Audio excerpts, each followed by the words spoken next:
diyeceğiz ki 20 binlik mıntıkamız bu 20 binlik mıntikadan var abi.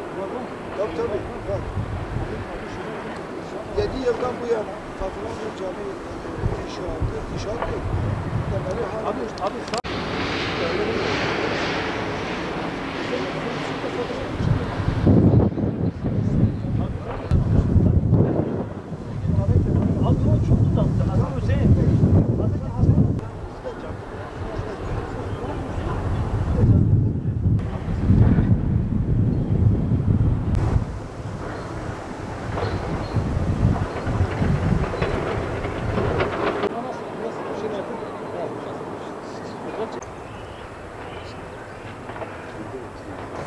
Şu an arkamızda gördüğünüz inşaat alanı yaklaşık olarak 7-8 yıl önce Diyanet İşleri Başkanımız Mehmet Görmez ve İl Müftümüz Diyarbakır İl Müftümüz Burhan İşleyen tarafından birlikte temel kazma töreni veya aşma töreni yapılarak inşaatına başlandı 7-8 yıl önce.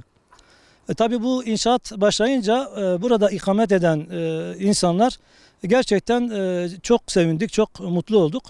Ama maalesef yani yaklaşık 20 bin, belki en az diyebileceğimiz 20 bin kişinin ikamet ettiği bir mıntıkada şu an itibariyle hiçbir cami yok. Ve 7 yıl boyunca bu cami inşa edilmedi.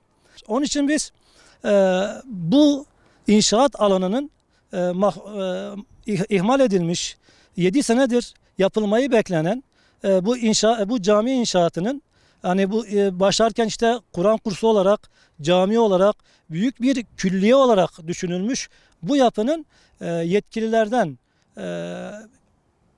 en çabuk zamanda ivedilikle yapılmasını talep ediyoruz.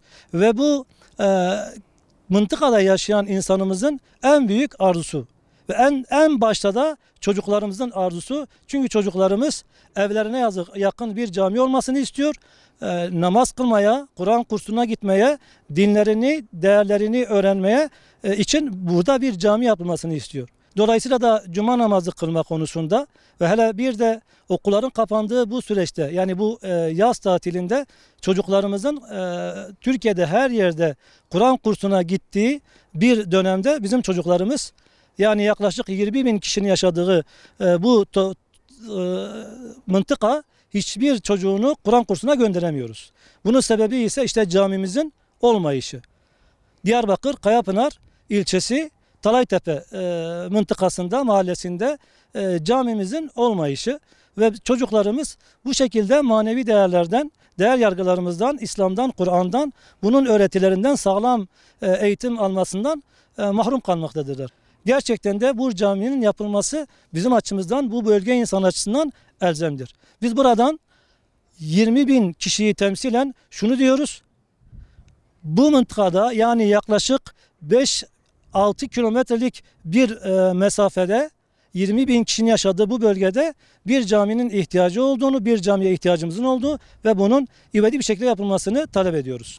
Biz buradan tüm yetkililere, başta valimiz olmak üzere Diyanet İl Müftümüze ön ayak olmasını istiyoruz. Ön ayak olunduğu takdirde ben inanıyorum ki bu bölge insanı okulun yapımında olduğu gibi cami yapımında daha da hassastır ve bu konuda bölge insanımızın, bizlerin, hepimizin maddi manevi elimizden gelen tüm katkıyı sunacağımızdan emin olsunlar. Yeter ki Sayın Valimiz ve Sayın İl Müftümüz bunun için bir ön ayak olsunlar, bir girişimde bulunsunlar. Evet, İslam'a göre bir memleketin, bir bölgenin İslami sayılması için veya Müslümanların ikamet ettiğini gösteren en büyük şiar ezandır. Ama biz maalesef ezan sesini duymadığımız için bu manevi lezzetten, hazdan, bu manevi takviyeden gerçekten mahrum kalıyoruz.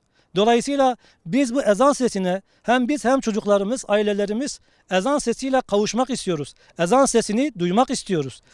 Dolayısıyla da bu hasretimizin giderilmesi için yardımlarınızı bekliyoruz.